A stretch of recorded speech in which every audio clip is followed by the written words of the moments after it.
Welcome back to another Proverb Devotional with your boy. This time we're kicking it in Proverbs chapter 28 and verse 20, which reads this: A faithful person will be richly blessed, but one eager to get rich will not go unpunished. Now, y'all, I have to keep it a bean boozle with you. Got to keep it a buck, a stack, thou wow, Billy wow, all that good stuff. This one hit different as I was reading this one Sunday morning, and I just really was learning more and more as I sat with the text, just wrap my mind around this perspective of faithfulness. What does faithfulness really look like? How does faithfulness really operate in the life of a believer in a manner that pleases God? What's so interesting as I sat with this text is just seeing a really big difference between the faithful person and the one who's eager to get rich. And I think in one side of things, you have genuine faithfulness. And then on the other side of things, you have what I'll call a pretense faithfulness. And so genuine faithfulness really looks along the lines of delayed gratification. It looks along the lines of just consistently doing the same thing,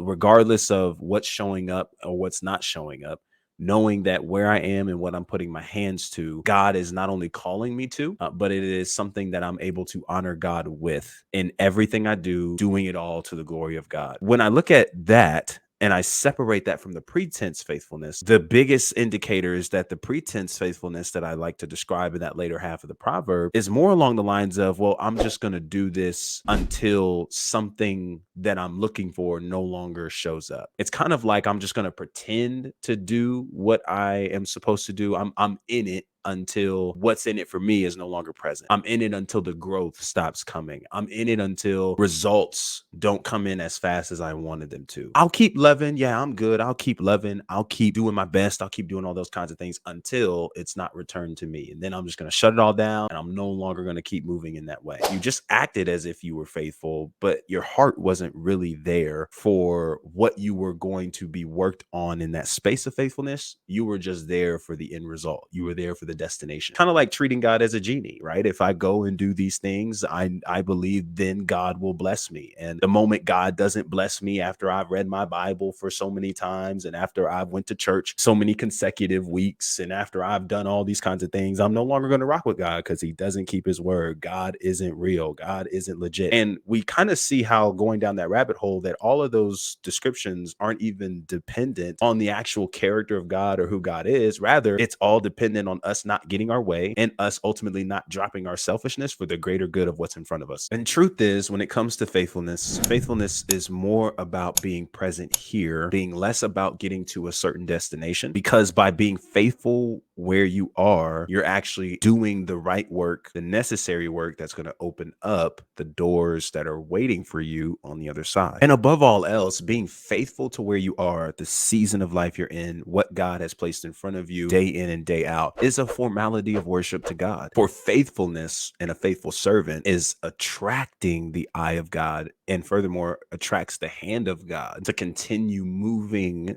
on your behalf and trusting you with more than what you already have, because he now knows that you are able to withstand what's required and not abandon your calling nor him in order to continue moving forward. So the biggest question that's in front of us as we dive through this devotional is, what does it really look like to be faithful then? If the eager individual will not go unpunished, and we can see that the formations of eagerness stems from impatience, stems from hurriedness, stems from wanting to have it all right now and foregoing calling and faithfulness to get it. What does a faithful life really look like? And from a single yet biblical perspective regarding relationships and how those things connect with God, with ourselves, and with others, here's a few things that I learned along the way. You can expect slow growth in seasons of faithfulness, not immediate results, but delayed gratification. You could expect a mundane environment in a lot of ways, which I think in today's culture gets a lot of us in trouble. We're always looking for something new, a new feeling, a new smell, a new environment. I just need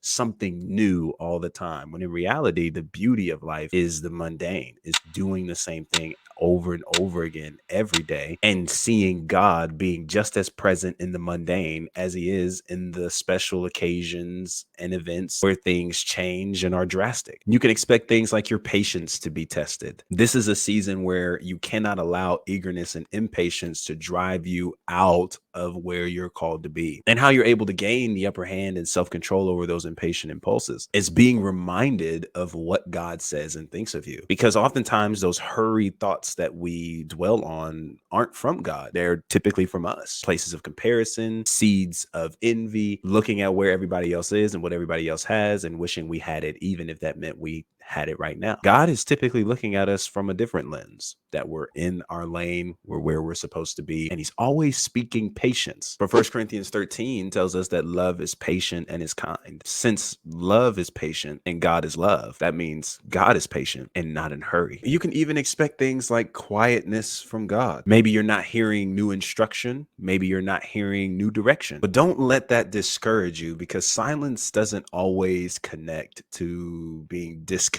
from God or that you're doing the wrong things. Sometimes silence can be a formality of approval, and especially in seasons like this, where what we're being faithful to isn't necessarily seeing immediate rapid results. If we are confident in understanding that what we are in front of, this is what God has for us and this is what God is calling us to do, then we can rest assured that we can remain close to him, keeping our hand in his hand, continuing to make room and time for God and for what we have in front of us, trusting that he's going to take care of us and tell us when to move. And even with all that, we can still experience frustration in certain spaces and seasons of what we're being faithful to, whether it's faithful in a relationship, whether it's faithfulness to a certain business, position, job, whatever it is that God has placed in front of us that we're now called to be faithful to, we will experience frustration. But the frustration doesn't mean that what we were called to in such a space wasn't from God or is something that we need to abandon because we're angry. Rather, we just need to adjust our selfish perspective, because it really proves that we're looking at it from a limited lens. And what's required of us isn't to leave the situation, but maybe it's to just let go of the offenses and pride that we're holding on to. Also expect things in the season of what you're being faithful to. Things like process, watering your grass, paying attention to the daily activity and what you're putting your hands to, and ultimately expecting fruit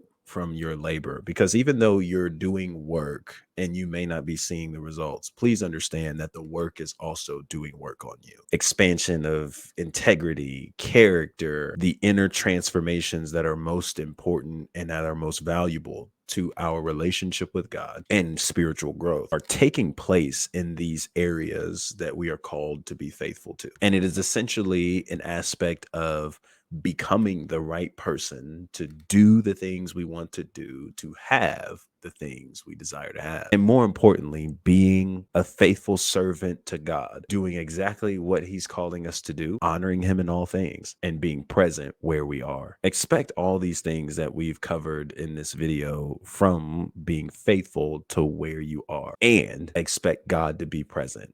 Expect God to be pleased, and allow this space to do transformative work on you, to see all that God really has to offer and present to you in such a space that will allow you to be a blessing to others. Therefore, this time being a time to remain diligent and not a time to become desperate and bail on what's in front of us and what God is calling us to do. Faithfulness is not always energetic. It's not always butterflies in the tummy. It's not always feel good, but it is a staple to the life of one who has surrendered to Christ. And with the strength and wisdom of God, we can endure and overcome when we choose to remain diligent and faithful to where we are, because that's ultimately how we win at life, through faithfulness and choosing to be faithful rather than to be famous. Listen, I appreciate you guys so much for tuning into this devotional. If you want to hear more, definitely subscribe, like this video, share it with a friend who could benefit from hearing this. And as always, until our next conversation, be easy and be breezy, my friend. Hey, peace.